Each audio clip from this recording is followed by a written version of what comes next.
नमस्कार, रेखाज कुकिंगमध्ये आपले खूप खूप स्वागत आहे। आज आपण झणझणीत अशी मसाला भेंडी बनवणार आहोत। खूपच छान आणि टेस्टी अशी आपली भेंडी मसाला रेडी होईल। तर त्याच्यासाठी सर्वप्रथम भेंडी कापून घ्यायची अशी लांब लांब। नंतर मसाला रेडी करू। मसाल्यामध्ये आपण 1 कप बेसन घेतलेले आहे। त्याच्यातच आपण हळद, धना पावडर, जिरा पावडर, लाल तिखट, चवीनुसार मीठ सर्व टाकून घ्यायचं आणि छान व्यवस्थित मिक्स करून घ्यायचं। आणि असा मसाला तुम्ही जर रेडी करून ठेवला का नाही तर तुम्ही झटकीपट असं भेंडीची भाजी कधीही करू शकता आणि वरण भातासोबत तर खूप छान लागते तोंडी लावायला। तर छान असा मसाला मिक्स करून घेऊ आणि नंतर भेंडी कापून ठेवली होती।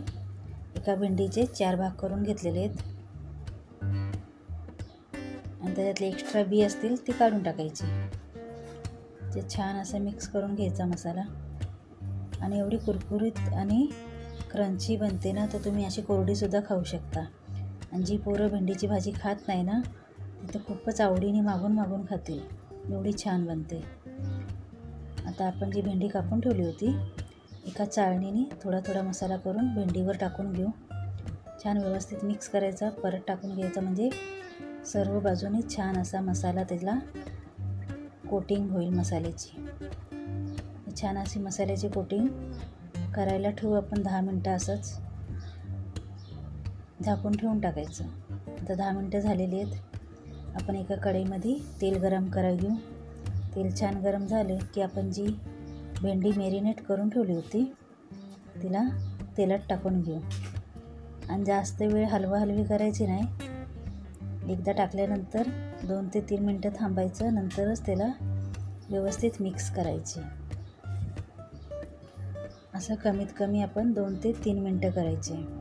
छान अशी कुरकुरीत आणि क्रिस्पी आपली भेंडीची भाजी रेडी होते।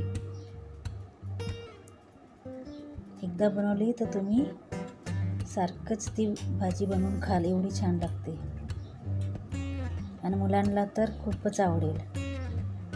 तर झटकीपट आपली भेंडीची भाजी रेडी होते, जास्त उशीर लागत नाही आणि लहान मुलं पण खूप आवडीने खातील, एवढी टेस्टी। जर व्हिडिओ आवडला असेल तर व्हिडिओला लाईक, शेअर आणि सबस्क्राईब केल्याशिवाय जाऊ नका। धन्यवाद।